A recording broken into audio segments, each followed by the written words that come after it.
Okay, so we are officially live here on March 16th. So welcome to Tuesday afternoon. Thanks everybody for joining so far. We will just, I'll introduce myself and allow our special guest speaker today to introduce himself, and then we'll just jump right into some questions that I had prepared, some of them that students sent me, some of them that we came up with. And then those of you that are joining us today, if as we are listening, you have questions that you would love to ask, please feel free to type those in the chat or write them down, and then we'll have time to let you ask them if you'd like to, or I'm happy to ask them. And then we will just enjoy our time together as we go through the last week before spring break. So for those of you I haven't met, I'm Miss Lubin. I work in the counseling office as a social worker at Barlow, which the shortest way to explain what that means is that I work with your counselor who helps you with all things school related to help you with all of that, and also the things that are not school related that make school complicated. So that can range from, I don't know where I'm going to sleep tonight, to I'm having an anxiety attack, what do I do, to my friend and I are going through this really big conflict and I don't know what to do about it, or anything in between there, as well as connecting to outside resources such as a therapist outside of school or mentors, or just navigating any of the extra things. And if you have a question of any kind, I'm also happy to be the person that either has the answer or knows who has the answer. So welcome. And if I haven't met you at Barlow, I hope to meet you either this spring or this fall when we're back in the building. So yeah, and then I'll let Andrew introduce himself, and then we will get started with our Barlow podcast. Or whatever we're calling this. Yeah. Hi guys. I'm coming to you live tonight at 6:49 p.m. in New York City. I graduated from Barlow. Oh my God, I told you the other day and I already forgot. It feels like forever ago. 2012. I guess that's not forever ago, but it's been a long time. And I went away to college in Boston, and to pursue musical theater. Got my degree there, and I now live in Manhattan, in the city. I've been here for 5 years this fall. But yeah, I'm originally from Troutdale. I grew up, my parents own a small business in Gresham, and my sister grew up on swim team. I grew up doing children's theater, and we're just always involved in the community, but it's strange. It's strange and exciting, really exciting, to be honest, to be talking to all of you today, and to sort of going back to my roots, to where I was, what feels like, well, is almost a decade ago now, of my high school experience. But I'm so excited to be here and to chat with you guys and to answer questions and to just talk about where we're all at, because this is a weird time, and it's far from normal, and we're all going through a lot of crap that is hard to navigate. So I'm excited to talk with you and to share my experience and to give you some insight, if I can do that. But really just to be a listening ear, and to be a person in your corner that wants to help you and champion you and root for you when you go beyond the walls and the hallways of Barlow High School and into the world. And that was a scary process for me, taking the leap and to the risk to trust and to go away to school in Boston and to trust my gut. But yeah, that's kind of, we're gonna talk about that too. But yeah, I'll let you go back to you. I will just jump right into an easy question. Yeah. What has been the hardest part of the last year for you? And with that, like, what has that taught you about yourself? The hardest part of the last year, well, the easy answer would be I'm a performer. I'm an actor. I recently was in the Broadway national tour of Kinky Boots, and I had just last year, when the Broadway shutdown happened, when COVID began, and it sort of started spreading its way through the Broadway community very quickly. everything shut down, and our industry since then has sort of ceases to exist. Not sort of, it ceases to exist. And so it's been a year of trying to navigate what is the most important thing to me in my life. Been a year of an identity crisis, to be honest, of me really navigating and realizing that I want more out of life than just my career, and that I am not defined by what I do. I think it's a pretty normal, I think it's a very American thing, a very Western culture thing to, I mean, it's one of the first things we ask people when we meet them. Hi, nice to meet you. What do you do? And as I have had the honor and privilege to be able to work overseas, and I did a cruise ship for about 1.5 years, and meeting people that are non-Americans, it's so fascinating how they grew to tease me as saying, like, it's so odd to me that Americans have to lead with that. And I would love to talk about that eventually too today, like, or in the future with any of you. I think that we are taught from a very young age that your identity should be in your job description and what you do. And that is something that we're kind of taught, I think, from a very young age. I mean, you guys are probably being taught that even sooner, of being like, what do you want to do with the rest of your life? I mean, God, if I had a nickel for every time I was asked that by someone. And I feel like I'm the enigma. I feel like for a really long time, I knew that I wanted to pursue musical theater as a career. But also the idea I had of what that looked like in my head, of what it has actually been like in reality, are two very, very different things. So, so yeah, that's the long-winded version. But I think the hardest thing of this year has been navigating, what do you do when life presents you with obstacles? How do you navigate your own identity and your own toolkit of going through grief and going through trauma, and how do you get through the hard things when they come, and not crumble every time when you've made your energy and your life's work and your money and your investment and years of college, and when everything you do all day long is centered around this goal of this thing that you do. But when that is taken from you, where do you find identity from? And so that has been, it has been what has felt like a full identity crisis. I feel like I now know what people mean when they say that. So yeah, that is where I'm at. Yeah, cool. Thanks for sharing. And it's funny because some of the questions that we have are actually about like your job and how you got there and things. And of course, I want you to feel free to share that if you want to. But you brought up a really good point that, like, we ask the same question all the time, and people are defined as their job. And I think talking to a lot of teenagers over the last year, a lot of people are kind of like, well, high school is supposed to be all these things, and all the things that it's supposed to be, it can't be right now for me. So what do I do?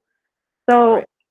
Shifting gears a little bit, what advice would you give to current students who are kind of feeling that identity crisis, or all the things that we're feeling? The things I hear are, I have anxiety, my high school career is taken away from me. And in my opinion, all that's true. And it's also something that we can't change. So what do we do right now? Right. To hold that hope, but also, right. Just keep swimming. We got to keep going. Right. I think it's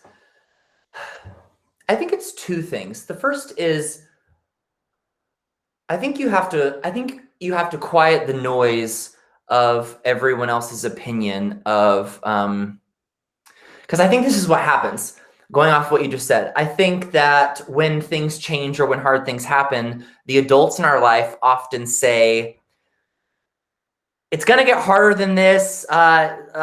There were things that were taken away from me when I was young too. But like, the thing is that when you are in the thick of pain, of grief, of a broken expectation of, I thought I was going to have my prom and that got taken away from me. I thought I was going to have this school play that got taken away from me. I thought I was going to be playing sports all year long. That got taken away from me. It is so hard when we're in the thick of our pain and of like I said, those broken expectations where we put our energy in, we're goal oriented and everyone is telling us to do. And like, we buy into that idea that like high school, and let me tell you, it doesn't stop at high school. Like you go to college, you don't go to college, the workforce, life, people are constantly asking you like, what are you doing? And that like, that is the measure, if you will, of success. And number one, I think that that's not true. But number two, it's a double-edged sword, because those questions and also that like that encouragement from people is going to happen whether you like it or not. So I think it's about finding a healthy balance. I think the answer when you as students right now, whether you are a freshman and this is not what you were expecting at all, or whether you had all of these ideas in your mind of what your junior or senior year might look like as you're preparing to go away to college, as you're preparing to take a gap year, as you're fill in the blank, because let me also tell you that there is no right way to do post high school, and there's no right way to do pursuing what you want to do after high school in that senior year, as it is absolutely important. And setting yourself up for success in life is super important. But I think that it doesn't feel like this right now, but I hope that in 5 or 10 years from now, all of you that are on this call or that might listen to it in the future will look back and maybe remember this conversation and remember that you are learning. And it's hard to be told this, because when you're in the middle of trauma, the last thing you want to be told is that it's all going to be okay. I totally get that. But I hope and I believe that you will someday look back at this conversation and be reminded, I remember that time I listened to that thing on that Google Meets where that random guy from New York that was an alumni from Barlow told me that I was going to think about the conversation he had with us and remember that I am learning something about myself now in the midst of this grief and this trauma that is going to serve me in my life forever. And I will say that that is not to discount all of the things that you're frustrated by right now, all of the things that you are sad about losing. It doesn't cheapen any of those. Those are all valid. You need to feel those feelings. You need to talk to people about the things that you miss, about the things that you're frustrated by, about the person that you were connected to that you don't know how to connect with them anymore because you realized that your relationship with them was about being in person. All those things are valid.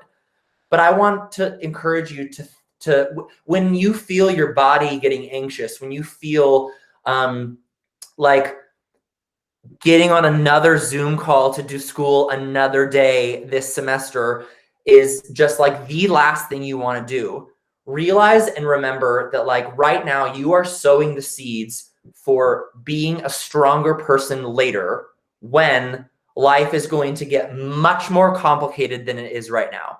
And I know that also probably sounds really annoying because your experience right now is your experience. And nobody else is experiencing it like you, even though you go to school with all the other people that are on this call, and you go to school with hundreds of other students.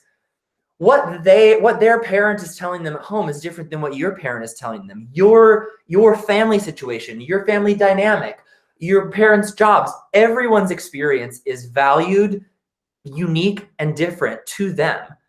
And when you feel yourself getting anxious and when you feel like you just can't do another day or focus, take a moment, breathe into that, how uncomfortable you're feeling. And I would just encourage you to think about, as hard as this feels right now, I am creating and I am strengthening my muscle and my capacity as a human to be vulnerable and to sit with my feelings of being uncomfortable. Because I think we are also taught from a very young age that you are just supposed to push through anytime that something feels complicated, that something feels scary. And I am here to tell you that every time I have done that in my life, it has bitten me in the ass later. I promise you that the world might be telling you, with the noise from media, from the popular opinion, might be telling you that you need to move on, your feelings are invalid, you might be hearing all of that noise. But what I want to remind you of is that your gut is never wrong. Like if you are rooted in kindness and trying to understand the greater good of people and humanity around you, your gut is never wrong. So if you are upset by something, whether that be that your grandmother has just passed away, or you are upset because of a grade you got on an assignment, let that feeling like rush through you and talk about it in whatever healthy capacity it is for you that you need to let that out. And I think that's how we get through things. Wow, I never know how to answer questions shortly.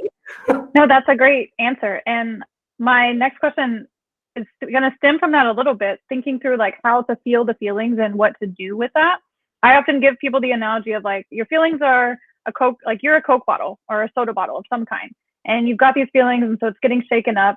And if we just wait forever, it's either going to get flat and not be what it could be, or we unscrew the lid and it explodes and makes a mess everywhere. So we've got to find a way to slowly unscrew that and let the air out so it can kind of still be fine and no one gets soda everywhere. And Right. So, but in that, what you touched on about how we aren't really taught how to do that, or that it's okay to do that. One thing I've also been hearing and I see is that not only in general are we not taught that, but especially young men are not taught that that's even acceptable. And so could you talk a little bit about how to, like what advice you would give to people who are being told that's not what we do? Other people might do that, but we don't do that. How can a young person who maybe their family processes emotions differently, or their family expects different things of them, healthily make it through hard times while still, being Right. respectful of your family and being a part of it?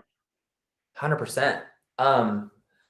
I mean, what you said about culture telling men that they're not allowed to be vulnerable, like that is my mission in life is to normalize vulnerability for men and for everyone. I think that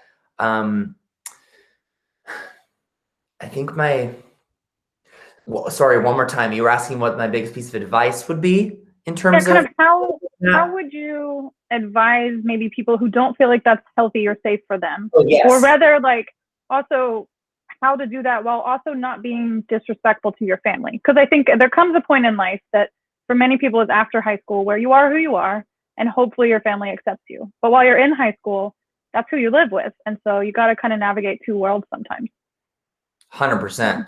I know exactly what you mean. I think it is about towing the line of being respectful, but I also think that the one thing I will say that I'm really like grateful for, the fact that you've reached out to me and wanted to have this conversation, and the fact that I need to say to all of you students, this woman is an amazing resource to you. I did not have that when I was in high school. And I had a very loving and supportive family, but not everybody does. And I did not come out to my parents as gay until I went away to college, because I needed space before I could face myself, if that makes sense. But I think that it's a really tricky road when you are living under the same roof as the people that are providing for you. And we live in a world now where we are kind of ravaged, for lack of a better term, by social media and by the ways that the world are kind of telling us to live, or telling us how to be, or telling us how to be brave. And I think that, to me, it all comes back to having, even if it is one person to talk to. I am here to tell you, as the poster child for trying to run away from the things that scared me and run towards something that I thought could give me immediate satisfaction and distract me from what I really needed to talk about or to face in my own life.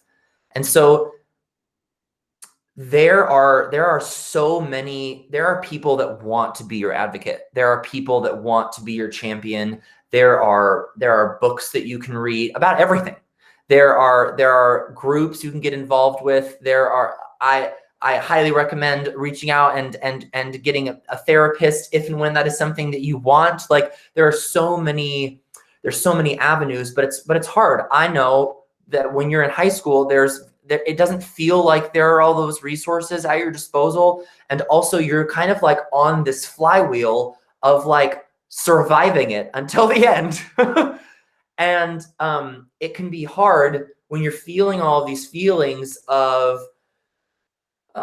imposter syndrome, of feeling like you don't belong, of feeling, especially right now when you like can't be with your people and be with your friends and be having these experiences that are things that you watch on television, in movies, that you've thought about and seen your older siblings maybe go through in their high school experience ahead of you. Like there's all of this stuff and this nostalgia that will be nostalgia later, or will be a memory that you didn't ever want to create because stuff like this and COVID happens and life happens. But I think that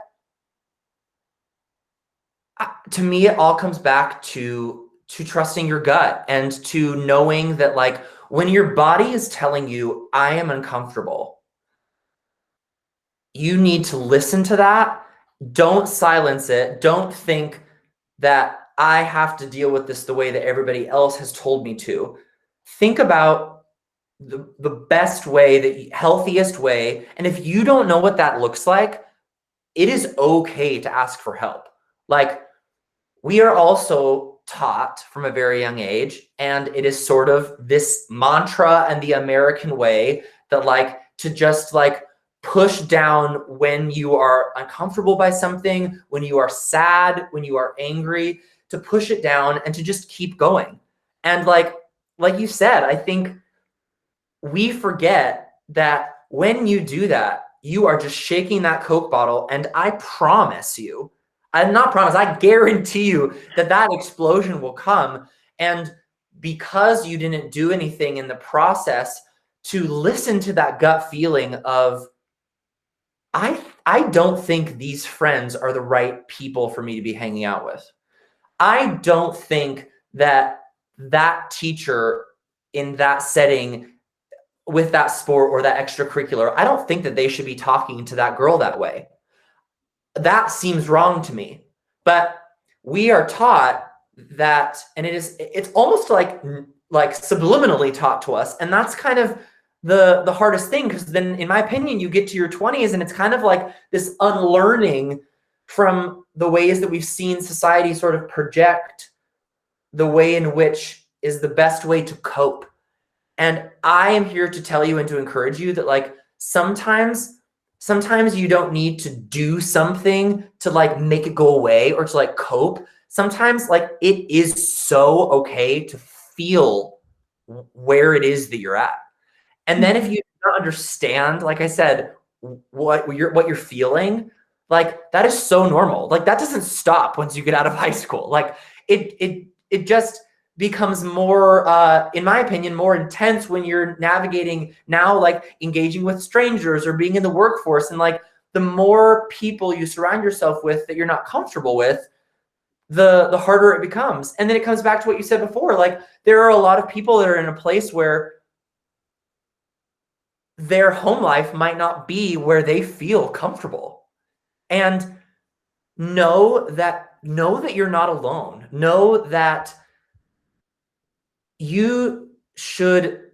here to tell you that it is okay for you to silence the voice in your head that might feel embarrassed or might feel like ashamed of reaching out to any of the resources at school. Hotlines that you can find online or phone numbers, anything, any of these resources that I know you have at their disposal and would be more than willing to give them again. There are people that want to fight for you, myself included. And if you do not feel like your home base are people that are in your corner, it is like, to me, it's the most vital thing to make that your number one priority. Because if you can't get work done for homework or on a Zoom call. You can't be functioning at your best self if if you don't feel at peace with you right here first, and then be able to approach all of the stuff we have to do in life. And I think that that comes from having that base. And the thing is that like, don't shame yourself into thinking my home base doesn't look like my friend. Oh my gosh, my friend has it all. They have the perfect house and the perfect family, and they have all these siblings to take care of them and to build them up. And I have a single mom raising me, or a single dad. I don't have any siblings and I feel so alone. I am just going to stay inside of my cocoon because that feels like I won't ever have that. That feels unattainable. What I want to tell you is that that person has grief and has trauma and has things too. But I understand why you might feel like that looks like the picture of happiness. And it's hard. It's complicated. It's hard to navigate all of that when we see online and on our phone and on TikTok and on social media what success or what happiness might look like.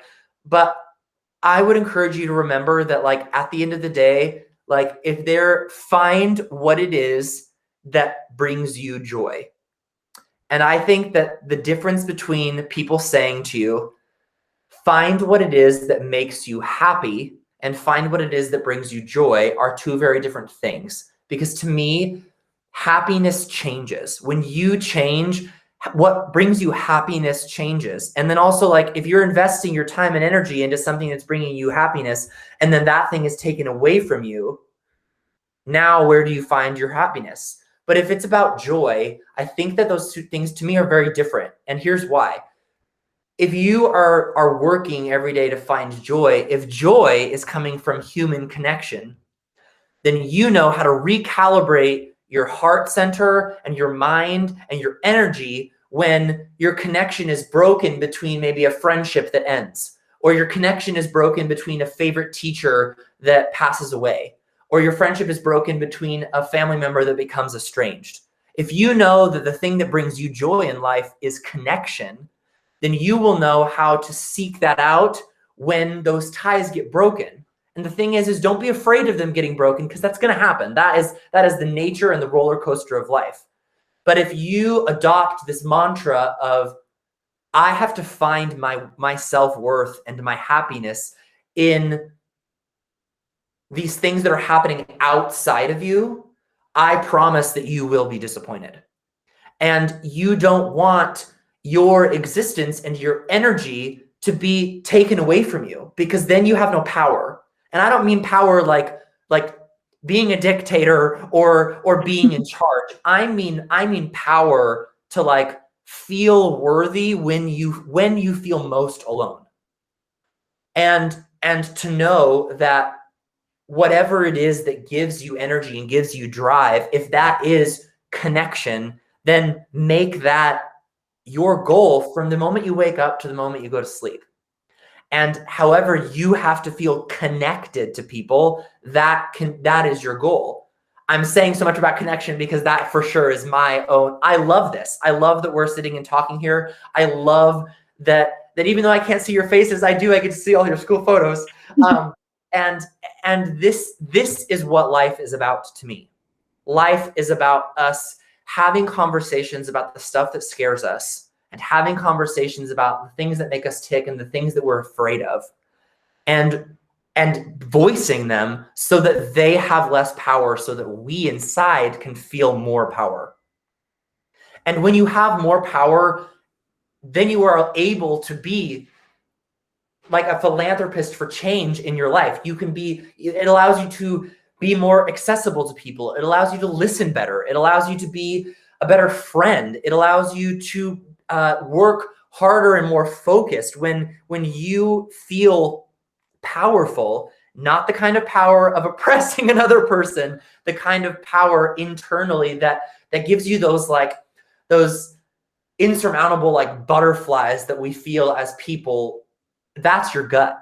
That is your gut telling you this feels right. It's that feeling when you first start liking someone and you like want to see where it goes and you're thinking about them all the time. And then when you talk and when you connect and when it's happening in person and those endorphins, that doesn't just come from like falling in love with someone. That comes from like helping people and from seeing like a project that you've been working on or something that you've been doing, like making an impact on somebody else's life. Like that's how those things, that is what connection is to me.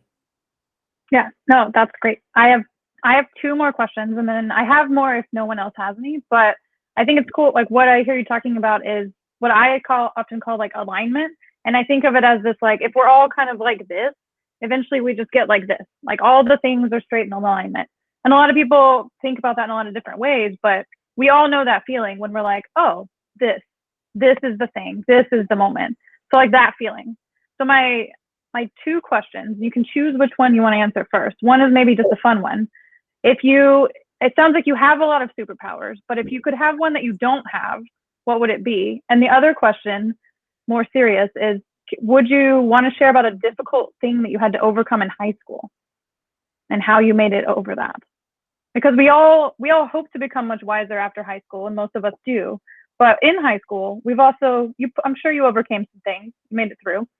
And so a situation you overcame and a superpower you would want. I'll do the situation first because something just popped into my mind and I want to say it before I forget. I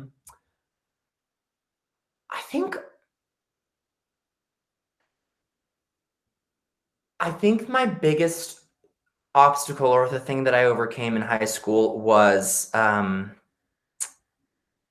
my senior year. I was in honors English and 2 AP classes. And I was in those classes because I thought that I had to be. And I look back at it now and I fully know that those decisions that I made and me putting that workload on myself was 1000% me buying into the notion that doing it all equals success, and being involved in everything equals success. And I am not going to get into the colleges that I want to if I am not doing it all. But let me tell you this. The reason that I think about that as my obstacle was because my senior year, I was the president of choir. I was the president of Thespian Society. I was very much involved in the shows that we were doing for Barlow Drama and in everything related to choir. That is where my heart was. That was what brought me through alignment. I have never been an insane intellect. I know that about myself.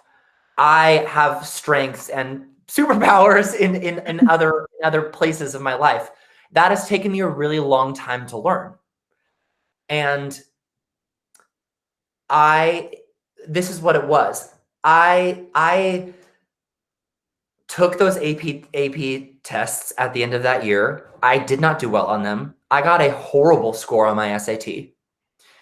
And I had so much shame through most of my first 2.5 years of college because I like almost resented that I put so much pressure on myself to be this intellect, even though in my heart of hearts, my gut knew you are an artist.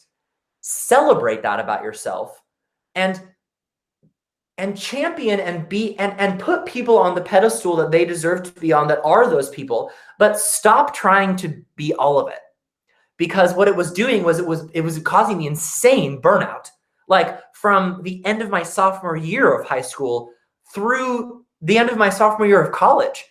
And it sort of, to be honest, it sort of hardened my heart. And I didn't like that. I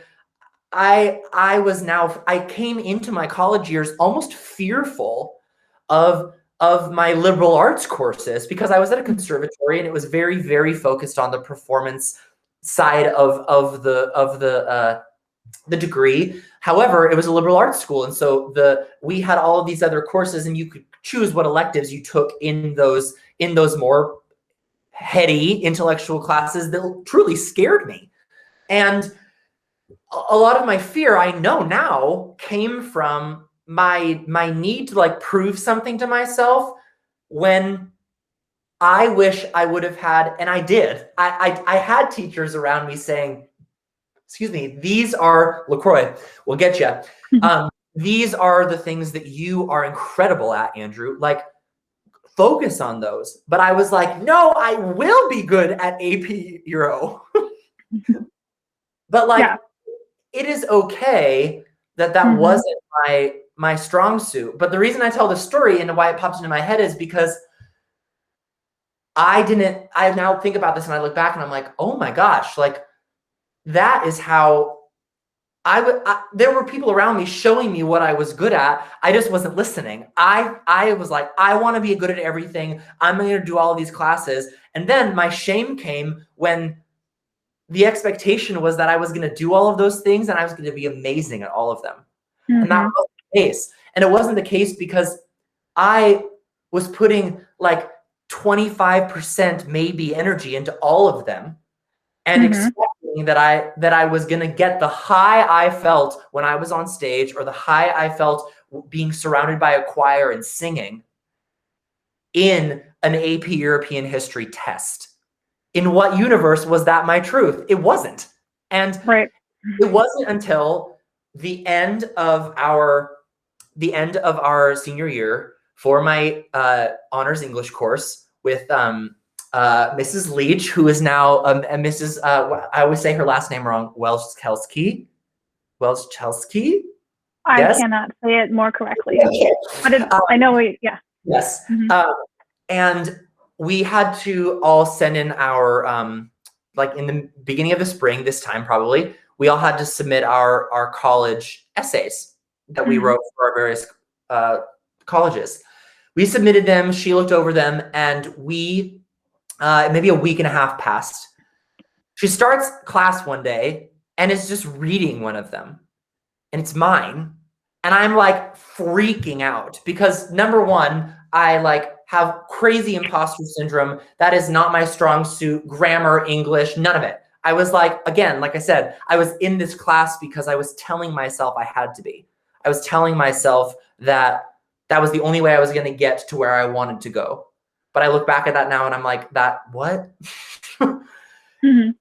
Why did we tell ourselves these things because we've bought into this notion that the success story comes from doing it all. And that other people know us better than we know ourselves, I think. I mean, I went to college starting to be an engineer. I'm not an engineer. I could be, but it's one of those pieces of like, is this what I want or is this just what I can do? Right. Yeah.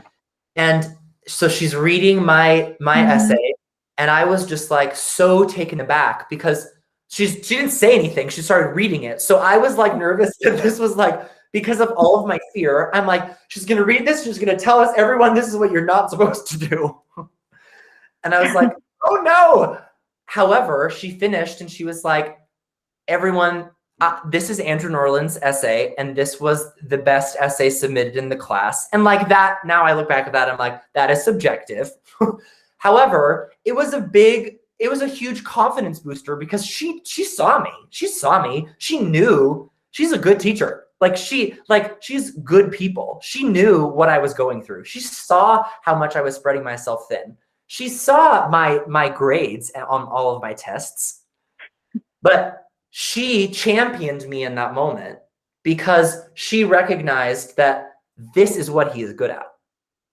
And I look back at that now being where I am in my life, and that just popped. I have never told anybody that story. That just popped into my head when you asked me that, because now, almost 10 years later, I am 3 months away from publishing my first book. And I am publishing a second book with the theater community in the fall. And I'm 5 years into writing my own memoir about a very specific time in my life, in my early 20s. And I don't have the fear and the imposter syndrome anymore that I don't belong in that sphere, in that like literary English world, because the thing that I do know I'm good at is is sharing my heart. Yeah, maybe I'm not good at where I'm putting a comma or a sentence structure. It's what an editor's for. But I have learned that, like, through other people telling me that I have impacted their life with words, when people show up for you and say, you bring me joy when you do that thing, or I see your light in you and you shine when you do ABC. Listen to those people. However, if when you do that thing, you don't feel that same way, don't entertain that for a decade. Don't entertain that fear for a decade. If it doesn't give you that feeling first, it's not for you. And if what you desire in life is to be like insanely financially stable and like that is what is going to bring you content, then pursue the things in the career and the ways that is going to bring you happiness. If giving back to others is what's going to bring you joy and peace of mind. And my mom always says that to me, like, what are you doing every day to find content? And that doesn't mean settling. They're two very, very different things to me. That means, like, I had to start this thing maybe 6 months ago, especially in COVID, where every night when I go to sleep, out loud, because affirmations, I'm a big person about that. We are what we tell ourselves we are. If we keep telling ourselves that we are that person that is bad at English, that is bad at writing, I'm going to believe that until someone else shows me that I'm not. So we are who we tell ourselves we are. I go to bed every night and out loud, I say what I am proud about in myself from that day. And I try to get really specific and simple with what I'm saying, but it's about it. To me, it's all about mindset. It all comes back to, how are you talking to yourself? Are you listening to your gut? And if you don't have the answer, there is no shame in that. Seek out the outlets, the people that want to be your champion. Seek them out and ask for help to find the answer. And then if you don't think that's the answer you were looking for, take what you can from everything that you get from people. And I mean that in a positive way. Take what you want for your toolkit and then let it go and be like, that's incredible that works for that person. I don't need to shame them that it doesn't work for me. Let them be them. But then realize, what can I learn from that person? Like, we are not, that's what I believe through and through. We're not on this earth to just have a lot of money and call that happiness, and then to just eventually die someday and to like call it good. We are here for this, for moments like this. We are here to connect with each other. And what is it that makes you feel that joy and feel that connection? And if it takes you the next 10 minutes after this phone call to be like, I know what that is for me, this is it, incredible. And if that takes you a decade, okay. Like, the world around you is going to tell you, with the noise and the preconceived notions and media and all of that, is going to tell you that there is this like one-way revolution to happiness. And I'm here to tell you that that's not true. Like, I have learned the most about myself during the darkest parts of my life. And the moment I was able to stop resenting the darkest moments of my life and just like sort of sitting in them and being like, I don't want to learn anything from this. I actually don't even want to get this attention. I would rather just go to work or do something to distract myself. But instead, when I sit inside of that feeling and be like, what am I supposed to learn about myself right now? Maybe what I'm supposed to learn is that this thing I'm like hell-bent on engaging with, and like I'm determined for that person to be my friend. Maybe this moment in your life, in this season, maybe you are not supposed to be friends. And that's okay. And I think it's about listening to those little flickers and trusting that like your body's going to tell you how to find alignment. But also don't judge yourself, because you're going to be out of alignment all the time. And like, when those things come, over time, you're going to get more and more better. That was a terrible sentence. But you are going to get more and more better at learning how to approach it the same way the next time, if what happened for you this time worked, or be like, wow, we're going to get rid of that from my toolkit of my arsenal of how to approach hard things. And I'm going to try something new. And even if I crash and burn, I'm going to get up the next time, because to me, that's what bravery is. That's what vulnerability is. Vulnerability is like showing up to yourself and refusing to give up, even like literally. That is like the whole thing of like pushing through. I think it's about pushing through the feeling and not negating the feeling, like literally like being like, I don't like this, but I'm going to try to feel every edge of what this is and think about it from every point of view. And if that is going to make me crumble, then I'm going to bring other people into the conversation to try to negotiate with myself about what this means. And yeah, wow, that was a really long-winded answer. And then if I had a superpower, gosh, I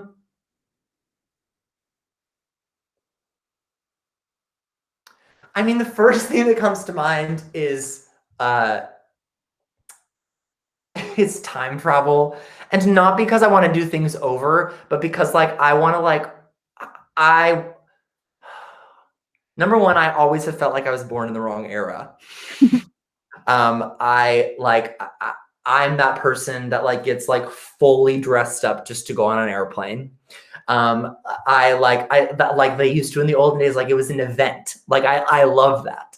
I feel like I was supposed to be born in the 20s, but knock on wood, we're about to enter, as being an artist myself, we're about to enter a new renaissance and a new roaring 20s, because people are desperate to connect and desperate to have human interaction after all of this. And I'm so excited to see what the arts can become on the other side of this. What people have already been creating during this time has been incredible. But yeah, that would be it, is time travel. To go back and relive memories that I loved, to go back and have conversations and just like have coffee with family members that I never got to meet.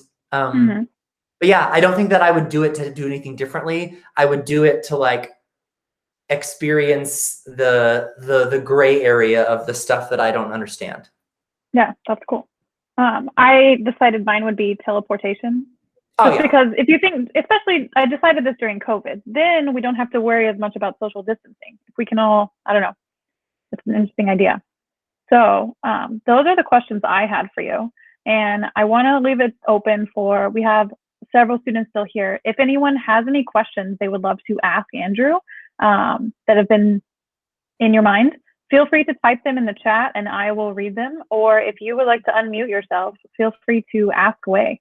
I would imagine you told me you're an open book, so hopefully, we'll see. So, oh God. Drum roll. Does anyone have any questions they would love to ask, or things that you're curious about?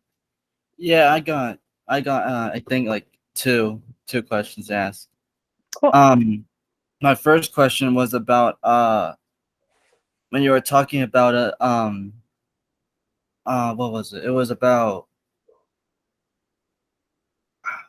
what was it? It was when you were talking about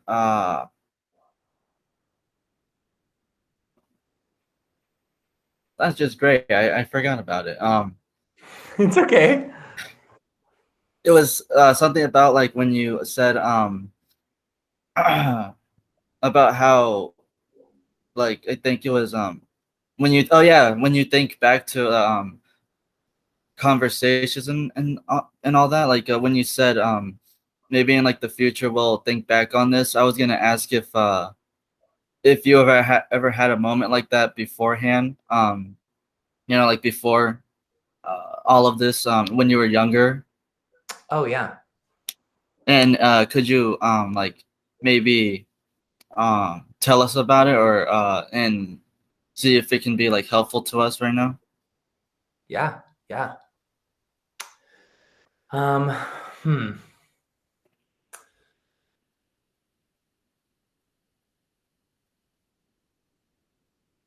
The first thing that comes to mind is a story with Amber Schroeder. Amber was for lack of a better term, Mrs. Schroeder, I should say, was my best friend in high school. I was very, very obviously closely tied to choir, and I ate lunch in her office with her every day. And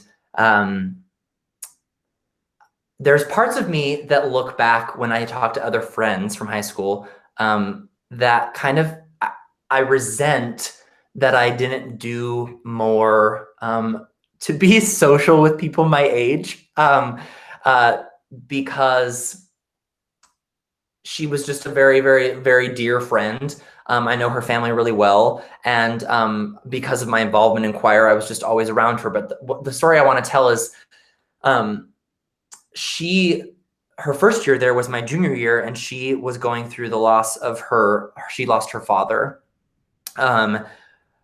And that was really, really, really hard on her. And like, she was just constantly, oddly still showing up for me in those moments, and being such a champion for me as a teacher, which is just like, that shows you that she's like one of the good ones and the best of the best. And it was my senior year. And it's funny you asked me this, because this story popped into my head, and it kind of ties into the fear I had of saying yes to everything.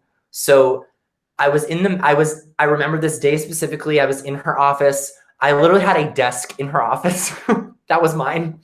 And I'm sitting there eating lunch, and I'm in the midst of writing my final paper for Mr. Corquette's class for AP European History. And I am like so inundated with this assignment. I'm so overwhelmed. I was so hard on myself, and I wanted it to be, because that's just who I am. That's the nature of me. I just wanted it to be perfect. And I will never forget, I was writing this essay about Edward de Vere, who there's all these conspiracy theories about that he was the real person that wrote all of, that he was the ghostwriter of William Shakespeare. It's fascinating. You should look it up. If you want me to send you my essay, I will. No, but I tell this story because I'm sitting there like freaking out about this thing, wanting it to be perfect. She had helped me edit it. I think she'd already read it like 3 times at that point. And how she had time for that, I'll never understand. And because she's wonderful. And we're sitting there, and I was just like so down on myself. And she literally, you asked me this question, and this popped into my head because I can remember us having that. I see that conversation happening, and now you asked me that, and I'm like, oh, I remember having that conversation. And now I look back, and I'm like, she looks at me and she goes, you're going to remember this conversation you and I are having right now someday, and you're going to remember that this paper doesn't mean anything. And I was like, what? Because in that moment, it felt like the most important thing. And also I was like, I mean, it is important because it's my like grade in the class. What do you mean? And she was like, Andrew, you've already gotten into your dream school. You are heading towards the direction of the things that bring you happiness. Stop, like you don't need to do anything else. And whether this essay is an A or an F, she's like, the things that bring you joy in life, that's what matters. And she was like, just stop putting so much pressure on yourself, because you probably won't even be able to write the essay that you're meant to write if you have all this pressure.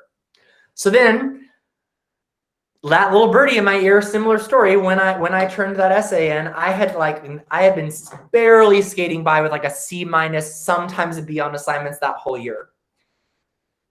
And that teacher, Stephen Corquette, is a hard man to please. Incredible professor. I call him a professor because he is. He gave me an A-, gotta love that minus, on that assignment. And he wrote this beautiful message. I was literally like, what? I thought I was invisible in that class. And he wrote this beautiful message in the back of my essay saying like, this was incredible to watch you like pour your heart and soul into something that you cared about, because it had everything to do with theater and Shakespeare and like this conspiracy theory. It was like amazing. And he was like, you should be really proud of this writing. And so that, yeah, I hope that answers your question. Tell me if it doesn't, and I can say more.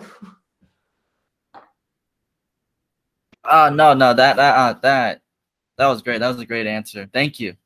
Yeah.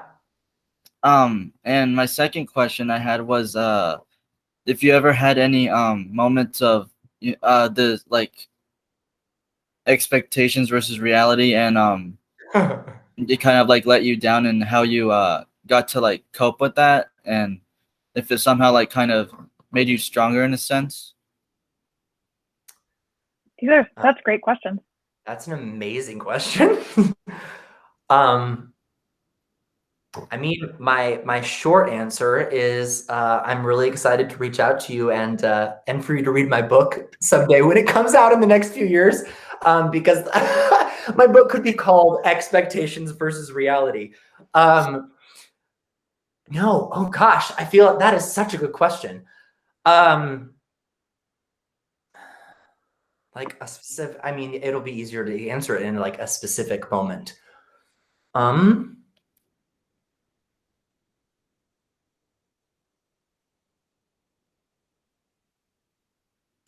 Well, there's a lot, but I think the first answer that comes to mind is when I went away to school.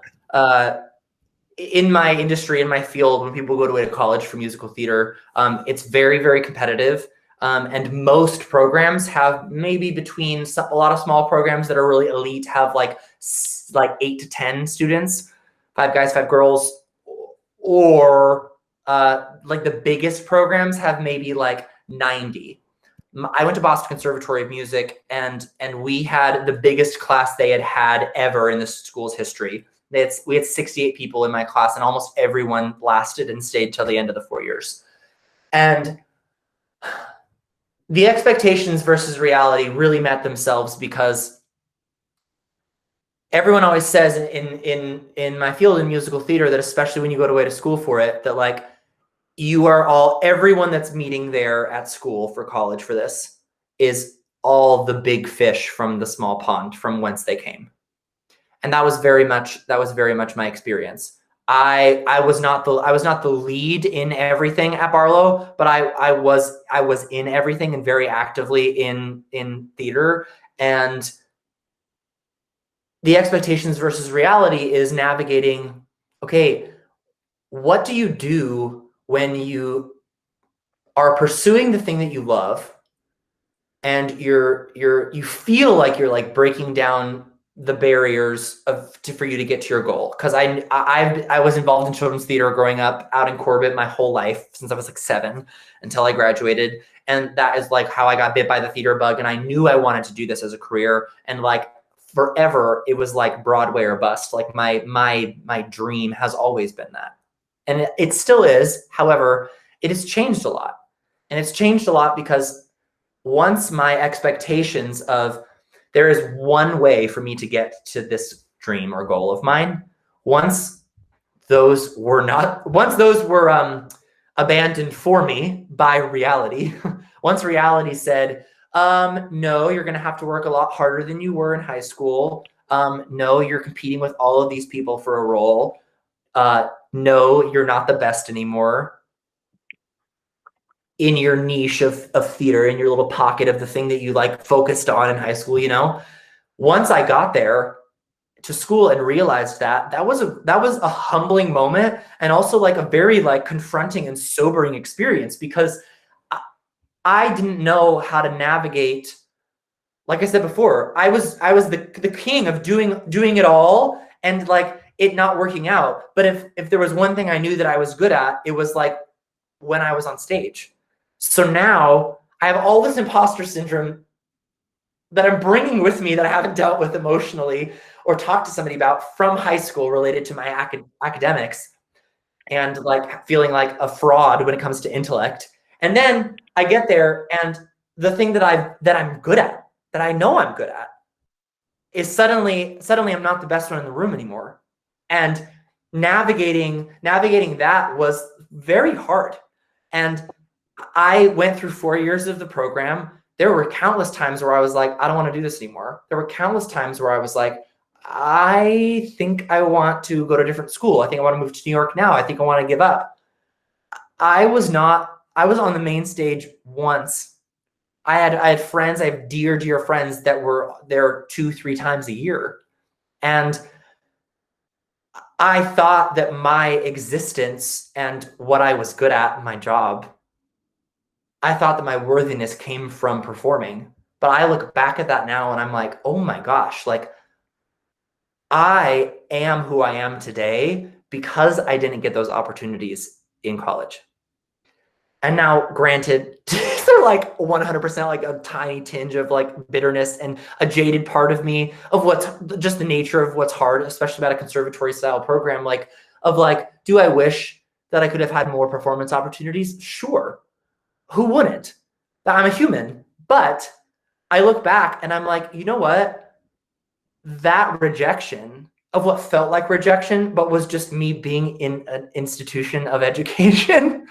My expectations were that it was going to be a more profound, more austere version of what I had been doing in theater at San Barlow High School. Like, first of all, I had to get knocked off my own damn pedestal. Like, I was literally like at a competitive musical theater program focused only on that. Of course it's going to be competitive. And of course I'm not going to be the best one in the room. But when that reality hit me, it was like a fight within myself every day. Like still to this day, I am terribly afraid of dance class. And I like my friends that are like fearless when it comes to that, ask me to go take class with them here in the city all the time, because that's the one thing about being a performer is like it's like a well-oiled machine. You are never perfect. You have to keep doing it. It's a muscle. And like I haven't been singing a lot this year, and I can feel that. I know that every time I go to sing, I'm like, oh, it's just like it's a muscle, and it's not the same thing that it was a year ago. And that creates a lot of shame in me, but also like COVID has forced me to be like, Andrew, you have to be okay with that. Like, that's where you are right now. And like, stop judging yourself and like, give yourself a break that like, we are in a global pandemic and you don't have to be operating the same way I was before. And what I've learned about myself from this time too, is that like, I don't ever want to go back to the way I was doing it before because it wasn't working. Like I was fully prescribing to the hustle of this city and the hustle of my industry. And I was calling that happiness. And I don't ever want to do that way again. Because now I've seen that like I can find content in different ways each day, coming from a place of love for myself first. And like, what do I want from life? And so, yeah, that's my very long-winded answer of, but shocking. I'm sure you all have learned that everything I say is long-winded. But that's my very long-winded way of saying like, yeah, I mean, dude, expectations versus reality it's true. It's not, and that is one thing that is going to get harder and harder the older you get. I see that in my sister. But I also think maybe it's not. Maybe you grow to, I don't know. It's hard. Maybe we grow to learn that they are not. Everything doesn't have to be as hard as we make it. Yeah, I fully take that back. I think the more you grow up, the more you learn. Backpedal, delete it. I think that you learn that sometimes you have to let things that aren't what you expect sort of wash through you. And it comes back to what I said before, like adopting what you are like, wow, that's going to work for me. That's going to work for how I want to approach my life, and bring that into your toolkit. And then the things that don't judge that other people use those. Figure out what it is for you to be able to find content, to find peace, to find your joy, and then help other people, because that's how you're going to keep growing. And my expectation versus reality, oh my gosh, like my expectation was that I would be on Broadway by now. My reality is that I am about to release and am in the midst of creating 3 massive writing projects that if you asked me 4 years ago, before I ever even started writing my book, that I was going to be where I am right now, I would have laughed at you. And I also would have been like, I don't know. Okay, you're telling me I'm going to be there in 4 years. I have no idea how the hell I'm going to get there. Like, that's not where I want to go. That's not where I see my life going. But like that, I've gotten to where I am now because I have, like, in certain moments had to silence my own ego of saying that there, like I said before, that one-way revolution, that like that my path to that end goal looks one way. And it looks like the way of these people that I like admire or inspire me around me in my theater community. And like, that's not to cheapen like their story, but like the moment that you can give yourself permission to recognize that your path is all your own, if you are trying to be hell-bent on the expectations that like, okay, I've read all of these books and I've gone to school for this and I've done all of these things and I listened to so many podcasts and they all told me that if I do this, this, and this, I can just have that career like that person, that they did all of those things, that it's going to be amazing. I'm here to tell you that by the time you get to like number 2 in that list of 16 things, something is going to go amiss. And if you don't have this like gumption and this like ability inside of yourself to be, it's resilience. Like if there's one thing that like, if somebody asked me like, well, you said before, like your superpower, people are like, Andrew, your superpower is being brave. I don't think my superpower is being brave. I think I navigate and try to figure out how to do that every day. I think we all do. I think that that is my like goal every day, is like, how can I get better at being more brave and not being afraid of the things that I want from life and not being afraid of the stuff that scares me. But I think that my superpower is resilience. I think that I have learned from listening to people around me. I have learned from leaders in my life telling me things I did not want to listen to. I have learned and adopted from all of those things that like when hard shit happens in my life, I try to create, because I know that that is what, and for a long time, it was me numbing. And I now can look back and recognize that that was an unhealthy coping mechanism. But now I'm in a mindset in my life where I'm like, I just have to sit with myself and go deeper. What can I do to create when things go astray, and create for me? And then how can my creation help other people? And so that's the season I'm in of my life right now, where yeah, if somebody would have asked me, were you about to be partnering with a Broadway photographer and publishing a book for the theater community to benefit the Actors Fund, I would have told you, you're what? What do you mean we're in a global pandemic? But I feel confident with where I'm headed, but I also feel content knowing that like the way that I'm going to get to that is never going to look like the way that I have pictured it in my head the moment I decide about some goal that I want to achieve. And it's all about, it's like the theme of the night, connection. Like it all, to me, everything comes back to like finding your tribe of people, finding your chosen family, surrounding yourself with people around you that are smarter than you. People say that all the time, but I truly think like I've never gotten anything in my life from like being the queen bee. Like that has never brought me any joy. That sounds exhausting. And I have been in many, many, many leadership roles in my life, but like what I said before, like being the choir president, I literally do not have the ability to do everything I wanted to do in that position without all of the people that were helping me. And if they are not going to want to help me if I am not building them up, that's what leadership is. And it's a conversation loop of continuing to reinvent yourself every day, and then to see and navigate, looking at the people around you and your friends, your family, seeing where they feel depleted, seeing how you can build them up, but also making sure that that it's 50-50. Because when those, especially with friendships and family and relationships and loved ones, and when you're in love with someone, When you have an expectation of something with how they're going to react to something or how they're going to show up for you and then they miss it, that is where everything goes wrong. And it's just communication, communication, communication. Yeah. Wow, this is so good. I could talk forever and listen forever. And in the interest of time, I do want to see if there's other questions. But before I let any more questions happen, I want to make sure people know how they can contact you or stay in touch or find you if they want to. Yeah. Is there a way I can like write into your? Yeah. Well, I can. I'm gonna like leave the conversation. Ruin something. Can you see the chat? Let's see. I just see our little like. Our boxes. Okay. Our words showing up. Oh, did you see that pop up? Okay. Click on that, and then it should pop up on your screen.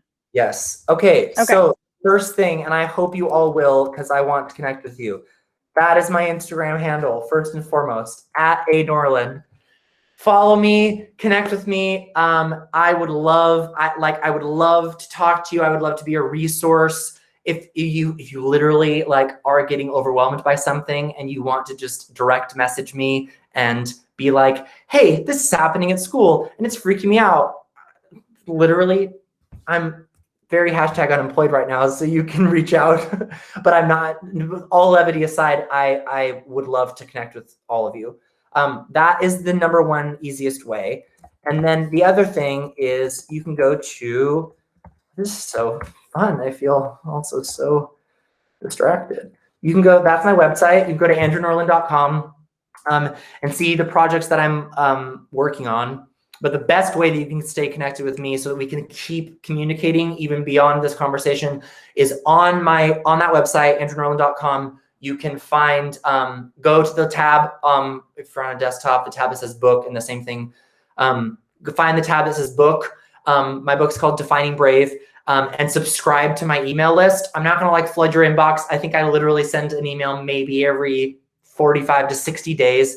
And this is just like to let people know what I'm up to and to let them know about the projects that I'm working on and where I'm at with all of the fundraisers and stuff that I'm working on and all of that. So check out those two things. That's the best way you could stay connected with me. And I hope that you will follow, because I would love to follow you and stay connected and see what you're doing at school. And also beyond this conversation, I hope, I really want to do more of this. If this is something that you felt was meaningful to you in any capacity, please reach out and talk to me about that. If this is something that you want to keep a conversation loop together, whether that be through us doing this at Barlow, whether that be coaching, whether that be like conversations together, whatever it may be. This is something in my life that I'm really wanting to elevate and to do more, because this is the stuff that gives me those butterflies, is like answering your guys' questions and being there for you and being a person to remind you that it is okay to not be okay, and it is okay to ask for help. It's okay to trust your gut, and it's okay to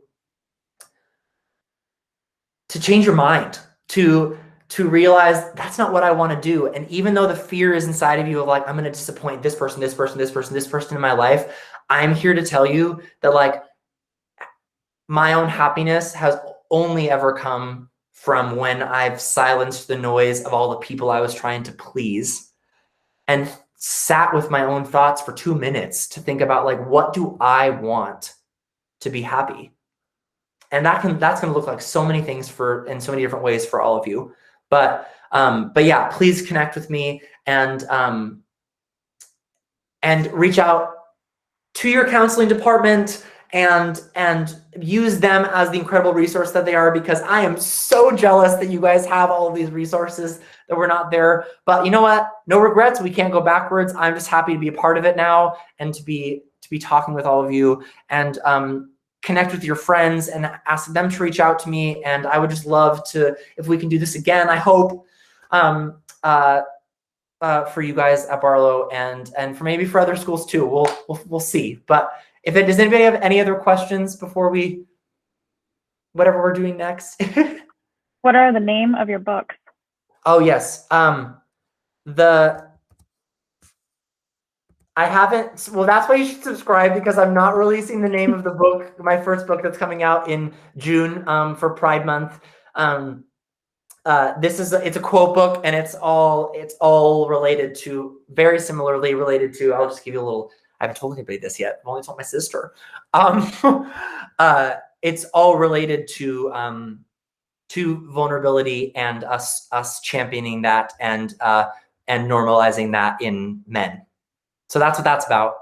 And my multitasking and typing and speaking is hard. My memoir is called Defining Brave. And my book for the theater industry is called When the Lights Are, oh my gosh, that's not how you spell. Right again. You can find all of that on my website if you go there.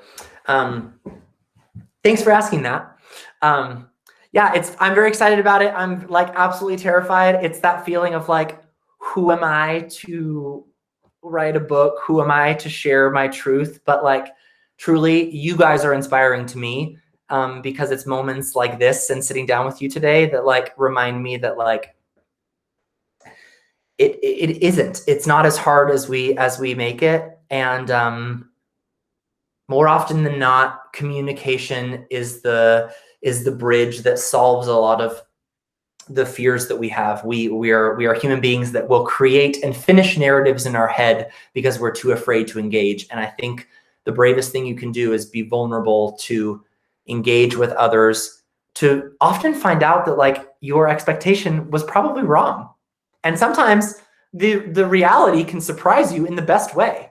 And like the expectation you had that you were afraid of, we choose to not disengage as people because we're afraid that the outcome is something we're not gonna be able to control anymore. But more often than not, so many things would just be solved by people communicating. And that starts with you communicating with yourself. Yeah, that's 100% true. And communicating, like, not just verbally, but like with knowing our bodies, I feel like is something, that. And the other announcement that I guess I kind of have, so if those of you that are still here, I do this every Tuesday, Thursday. It's looked very different every single time. And I'm interested in adding more things like this where we just have a conversation and people can chat. So if you're a student that you have somebody that you want to come and chat, but you're like, I don't really know them, but I'd love to have them here, send me that and I will invite them and maybe they'll show up. And then also we'll be here on Thursday. Thursday, we don't have a guest speaker. It's just a group chat talking more about coming back to school, anxiety around that, and just some ways to work through that. I, outside of school, do a ton of mindfulness and yoga activities, which is a lot about just paying attention to your body. And so if that's something you want to learn more about and try, either one is an option. Come on Thursday. We'll talk about that. And then we have spring break. And yeah, my final question. Oh, yes, same time, same way that you got here. And if you join the Google Classroom, which the code is hopefully in an email. Let's see, I can also give it to you right now. If you join the Google Classroom, that the code will soon be in the chat. You will get auto updates for that. So I am very impressed with all the students who have been able to do this on a regular basis, 5 times a day, to be in Google Meets, because this is a lot of details to manage. So I am stressed out for all of you, and I've only done this just now today. Yeah. So you all are stars. My final question for you is, what has been your favorite quarantine snack? Oh, Lord. I have redeveloped a love for Oreos. I need to go, I have to do an Instagram live in 30 minutes and I'm like, I need to go eat. Yeah. What am I going to eat? Snacks. Well, then we are just setting you up for dinner. You are. So, My favorite, oh God. I mean, I think I've eaten a lot of cheese puffs. Oh God, that's so not thrilling. But I think what I've eaten the most is probably, I mean, I think I might just say just like a sensible chips and salsa. That's been a meal for me more than 3 times. Lime. Oh, sometimes it totally is a meal, like last night. Yeah. Well, thanks for taking time to join us today. And Of yeah, we course. can definitely do this again if you're interested. I would love that. And thank you So, to all of you that have stayed. And thanks to everybody that came earlier, and to anybody that listens to this later. Thank you so much for taking time out of your day to listen, and to honestly to work on yourself, because that's what this is about. Like, this is, I don't think about it of me like bestowing wisdom on you. I still find that like annoying. Like, as a person that has been where you are, like, I find it annoying, you know, when people are like, we're bringing this person because of their wise words, and they're going to tell you all of these things about what you should be doing. And then you're like, right, but like, I'm not doing that right now. And like, I just need help right now. So I'm here to tell you that in so many similar ways, I am right where you are, but also I totally understand that I don't understand where you are. And I want to let you know that, like, even though I can't see you, literally see you, I see you in the sense of your experience of what you're feeling and going through right now is valid and matters.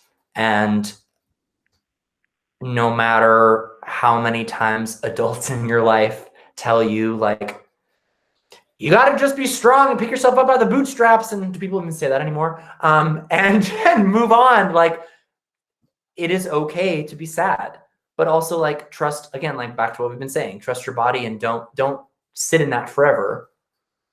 Do what you can to let that go and find those healthy outlets. But it is okay to not be okay. And your experience right now is so, so, so important. So find the ways that you can find that joy and that connection every day.